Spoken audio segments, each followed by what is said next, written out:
welcome to day 10 of Vlogmas. So I'm only in a ready to wear jumper today. Bought this on a whim one day because it was animal print, and it's actually the coziest thing to wear. It's not very heavy. It does have a hood, but the hood sits flat, and I've just got a pair of leggings and some runners on. I think I'm going to have to put on thicker socks though, because it is incredibly cold out and I have a few things I need to do outside, so I'm going to have to do something to make things a little bit warmer. Today is day 10, so here we are with envelope number 10. Feels like something on a card today. I can feel a bit cardboard.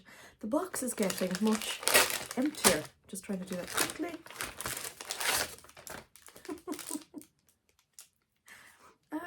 Okay, it says, oh lovely, let's decorate.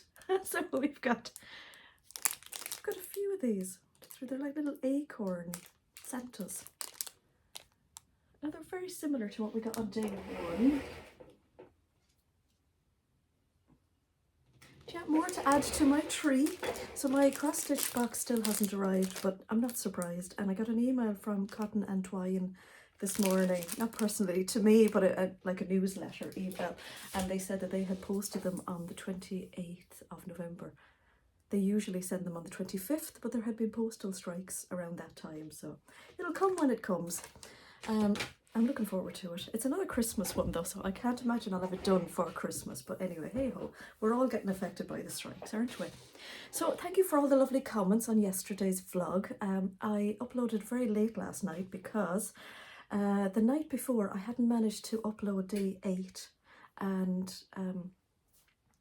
I didn't want to put up two very close to one another all in one time. So yes, yeah, thanks for all the lovely comments. I will be honest now, yesterday I dithered and withered about whether I would actually upload it, because I thought it was a bit too personal and I thought it could be taken in a few different ways. So I did actually, I uploaded it and I scheduled it to go live. And a few times I actually went in and I changed the schedule, and I thought, will I edit that out? Then I thought, no, do you know what? It just kind of came from the heart, so I just left it. So yeah, lovely comments. Thank you all so much for all the lovely comments about what I spoke about, and how many people measured their heads. I did laugh at that yesterday evening, and I laughed at the amount of people who have a head as large as mine. That's really cool. Makes me feel like we're like a little, you know, big head gang. So yeah, a lot of people have asked me to talk about how I started the Irish dancing business. Now I promise I'm not going to keep rubbing my eyes. I did that a lot yesterday. So yes, so I suppose continuing on from where I left off yesterday, so I had to register that time. I think that was 2012 possibly. Yeah, 2012, because I had to close my shop in 2012, and I should have closed it about a year before that, but hey ho, you know what, you hold on and you hope and you think that, okay, I can work really hard and I can turn this around, but sometimes you just have to. I don't like giving up, but I just had to give up, and I gave up really for my own welfare, the welfare of my kids, and the fact that, you know what, it wasn't working. And also to have a social welfare payment, I had to close my shop as well, so I was essentially forced into it. So if I'd had my shop, even though I wasn't making any money from it, it was still a self-employment, so I had to close off the self-employment, whatever. I talked to my accountant. I still owed him money, but I said to him, you know what, I'll be back. I will pay you what I owe you when I get my feet back on the ground. And you know what, he trusted me for that. So I closed up my shop, I went the heck home, and I just had to wait for 6 months until I got a regular social welfare payment. And in that time I did some sewing at home. As I say, my brother supported me. He was just great. My grandmother helped us out as well. I never explained to my grandmother how bad things were, because, you know, I didn't want to worry her or fret. She was still grieving the loss of her daughter, my mother, so I didn't want to add any extra strain to her. So Yeah, so what did I do? I sewed at home. I was doing some alterations for local people. I had people coming in for fittings. Now, it was terribly embarrassing at the time because the house was so cold that I used to make excuses about the heating broken down or something like that. I was just so embarrassed about it. Whereas I'll be honest now, if it was the case now, I would just say, do you know what, my heating's not working. It's just, I would, yeah, I wouldn't be as, but I was really, I suppose when you're low and just everything, yeah. So at least I was there to pick up the kids from school, bring them to school, and have some sort of family life. So I had my dining room, which is now my living room. Every single room in this house seems to have changed uses over the years. I was sewing in my dining room, on my dining room table. So it was like, so it was a downstairs sewing room, and I could keep it warm. I had a gas heater in there, and I was sewing for people locally and just doing whatever I could to get just an extra few quid in every week. And I just wanted to be busy. So I noticed one day that there was an advert on Facebook for a job, a part-time job in an Irish dancing small business. So I thought, oh, that sounds interesting. So I messaged, and I got a message back to say to come in on such a day and do like a little induction. So I was very excited because it was something that I'd never done before. I had no idea how Irish dancing dresses were constructed, and I just love to learn. I just absolutely love to learn. So went in for the induction. It wasn't much of an induction really. I met the owner, and she was, yeah, quite eccentric, I think the word is. She was about my age, and she was very scatty. And yeah, I just thought, I don't know, is this, but I thought, no, I'm going to give this a go because I'm going to learn something. So she offered me the job. She didn't actually tell me how much money I was getting paid. She told me that it wasn't much, but that I would be joining a wonderful team. So I fell for it because I'll be completely honest, I was kind of lonely at home sewing, and I thought, okay, 2 days out working, learning something will be a bit of fun. I'll be mixing with people. It'll be great. So I started working 2 days a week, and I really enjoyed it because she taught me how to like pattern cut and make adjustments, and she showed me, I learned a lot, and I ended up, I suppose, learning more than she had planned for me to learn. I ended up learning how to use the embroidery machines. I did fittings, I did loads of things, and that was all within the capacity of like 2 days a week. I took over more of a running role of the business, and that kind of suited her because she wasn't very good at that. And I don't want to run down the woman, but she had a really amazing company going and didn't run it to its proper potential because she was very badly organised. She just wasn't a leader. She caused an awful lot of unwellness in the team of people sewing. We often had people coming in for fittings, and she hadn't even started their dresses, and it was left to me to break the bad news. So it went from I was loving going out every day to work to I was dreading going out every day to work. It went on for a couple of years. I was able, you see, to work a certain number of hours every week and still hold my social welfare payment, and so I couldn't work any more than the certain number of hours or else I was going to lose the payment. So yeah, I did that for a couple of years, and then just for a finish, I just thought, I can't hack this anymore. I'm actually getting really stressed going to work. The kids started to notice it, and even Kian, my son, said to me, Mummy, you're not in good form these days. You're very stressed. You shouldn't be stressed over somebody else's business. It was really just, it was keeping me awake at night. It was making me worried and anxious, and I just thought, I've had enough. I was being treated really badly. I was being paid really, really badly. And I just thought, I actually wouldn't do that to somebody who was working for me. And putting in I was putting in a lot of work for the hours that I was doing, and I just wasn't being looked after. But I was really enjoying the sewing. This was the problem. I was really enjoying it, and it was something different to me, and I just loved it. So I stuck it out and stuck it out because that's what I do. And one day, just something happened at work, and my boss was just really horrible. And I just thought, no, I can't do this anymore. Why am I putting in the hours for somebody else to get the return? So I just said to her, I'm leaving, I'm going. We had an argument. I don't really argue, I'll be honest. I just sort of, I have a habit of just shutting my mouth, saying nothing and getting on. But eventually something builds up and I just go, and I let it all out, and I just told her what she was like and how I hated the job and how it was so stressful. It wasn't worth it. I was being paid peanuts and she wasn't getting a monkey for those peanuts. And I got in my car and I drove home. And I felt like Thelma and Louise driving home. It was a beautiful day. I left the windows down, I had the radio up, and I just drove home. And then I got in the front door and I thought, what'll I do now? So to be fair, I wasn't earning an awful lot of money, so it didn't make a massive amount of difference to me anyway. And so word got out through the dancing community that I had quit, and that made a huge impact on her business. And the impact it had on me was I had dance teachers that knew me phoning me then and saying, why don't you set up yourself? And I was going, no, I can't. I couldn't afford it.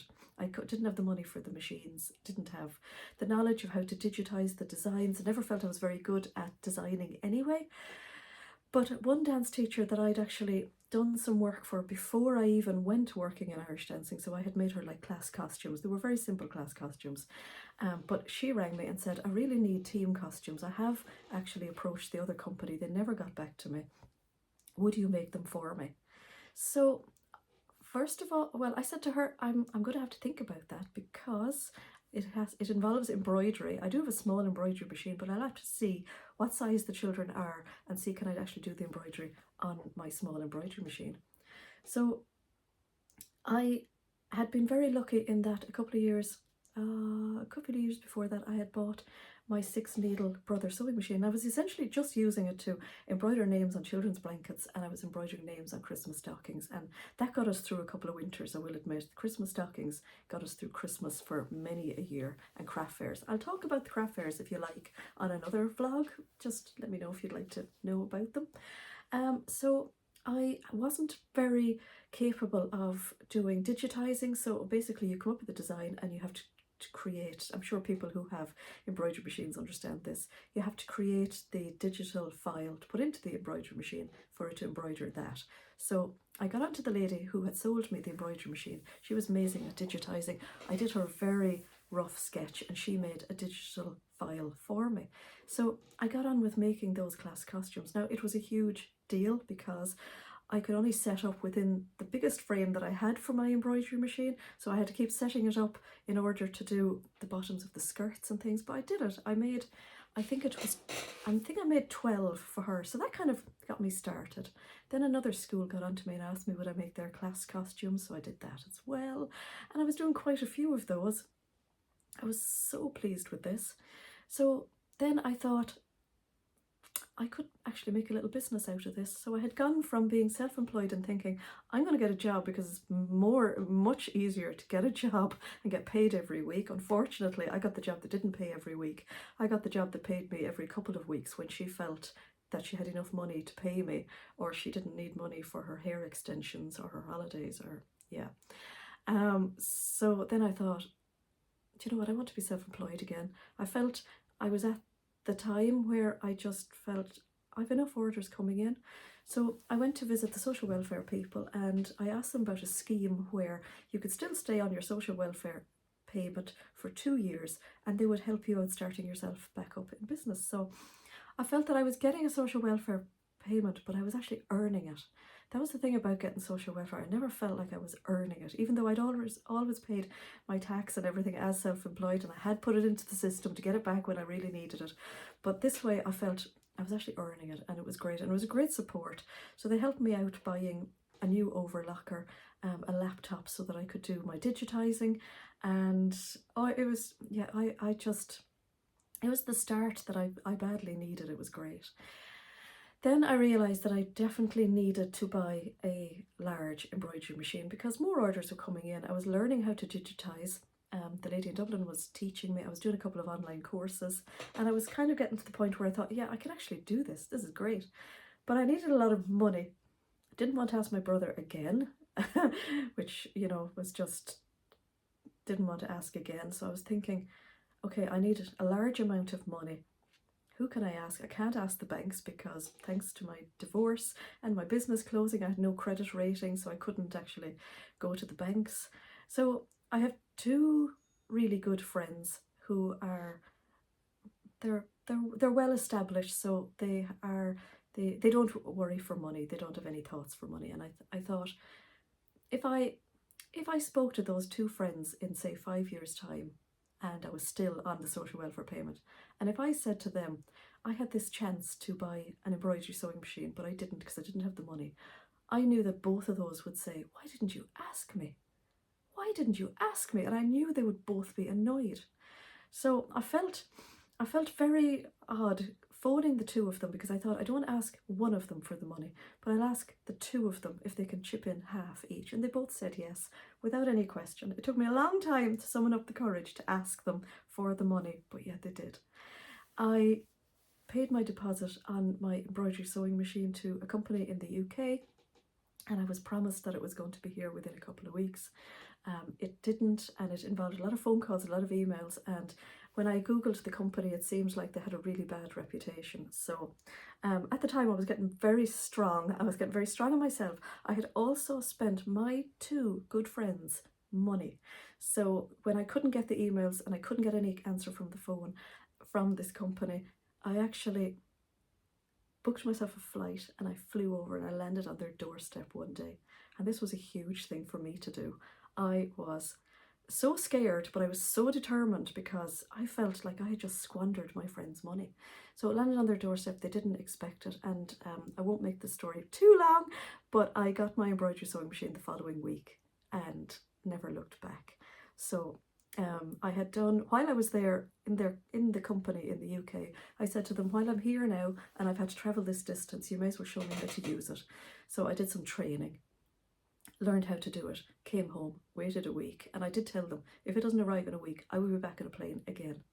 So it arrived within the week. It was a huge delivery, huge big box. I was so excited, put it all together, started testing it out, trying it out, and I spent a couple of weeks just trying out my digitizing, trying out my embroidery, and then I made a few sample dresses, started advertising, and then the orders just came in. It was like the start of a new life for me, to be honest. And I felt that it was something that I'd always wanted to do. I was so excited about having customers in, designing dresses. In the meantime, I got my heating fixed, and just, yeah, life started to turn around again. So I must say I really enjoyed the business, and it got to such a peak that I managed to keep it all contained, that I could just do it myself, which I really liked. I didn't ever envisage making it too big. I was always the small company that people would come to if they couldn't get an appointment with a bigger company. Or I had no involvement in Irish dancing, whereas an awful lot of the bigger companies have involvements in Irish dancing. So they might be teachers, they might be ex-teachers, they might be married to a teacher, you know, that kind of thing. So they all had involvement in it. I didn't have a child who danced. I had a niece who still dances, so I always made her dresses. And I don't have a dress here at the moment, but I will get her dress later, and I'll show that to you in a future vlog. So yeah, I don't know what to say after that, really. It got me back on the straight and narrow. I had my 2 years of being helped out by the social welfare, which was great. And you know, I wasn't upset on the day that I didn't get my last social welfare payment. I just saw that as parking the experience of having, I won't say failed, but yeah, parking that experience. So, and I never looked back since. And then that business just stopped because of COVID, and it was as simple as that. And you all know what happened after that. So that's taken 19 minutes, and I have a lot to do today. So I am going to take I'm going to take this Christmas tree down from the attic and clean the living room, probably in reverse order. Clean the living room, get the Christmas tree down from the attic, and decorate that in the living room, ready for the cats. I have to do a little bit of shopping later. It's freezing out, so I'm not going to go out on the roads because I don't like driving in the frost. And I'm hoping that if it looks a little bit Well, I think it's going to be frosty for the day. I am hoping that I might bring Lola for a walk because I always do a walk on my Vlogmas, and I don't bring the dogs for a walk very often now, to be perfectly honest, because they're very old. They can't cope with a long walk. I'll just bring Lola. Scrappy's not able for a walk anymore. Angel is very stiff after a walk. So I will bring Lola because she seems to have the staying power for a walk. And it's very cold, so it'll be really nice to get out. I haven't been out for a couple of days, so I'm even looking forward to going to Aldi to grab the few bits of shopping. So I will talk to you all later.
Oh man, it's cold.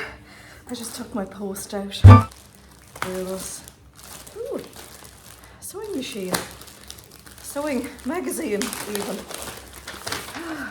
I just met the postman up at the gate and he handed me the post and he said the roads aren't too bad. So, I got a sew magazine. I thought my subscription to this had finished, but anyway, there you go. Okay, new look. That one. This looks quite nice. Actually, this one looks like there's room in it for Christmas dinner. That looks nice. And I got a surprise. I don't know whatever's in this. Present. Oh, I got a present. Oh, got a card. I'm lucky. Oh, that's so pretty. Please enjoy it. Oh, thank you, Elaine. Oh, and it's written in Irish. Wishing you every happiness this Christmas. Gura gach sunas earth on nullig show. Oh, how nice. And I've got a present. Ooh, look at the lovely penguins. Now we've got loads of penguins on our advent calendar stickers, so penguins are a bit of a favourite around here. What's this? Ooh, oh wow. Oh my god, and it's pink. Oh wow, oh my goodness. Oh, that's amazing. Oh, look at that. it's rechargeable. And then, wow. Oh, that is fantastic. Oh, thank you so much. Oh, wow. Oh, I'm going to charge that up straight away. I'm actually going to start my cross stitch this evening, the one that came with the advent calendar box, because it doesn't look like my other kit is going to come anytime soon. So I'm going to try that out this evening. Oh, thank you so much, Elaine. Love the card. Love the card as well. Oh, thank you. God, she could only open that door herself. Where's your sister? Yeah, there's no doggies outside. Come on, you can go out. You can go out. Where's your sister gone, I wonder? Oh, straight in. What are you doing in there? Are you hiding? So frozen. Oh my goodness, look at them. They're so cute. Do you want to go outside? Are you coming? Come on. Come on. Are you coming? You go outside with your sister. Come on then. Go out as well. You're going to be a big girl. Go outside. Straight out. Oh, you found your sister already. Okay. Wanda.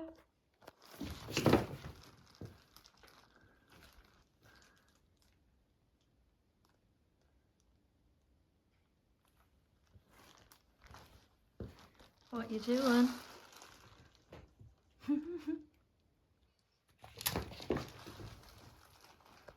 Where's your sister?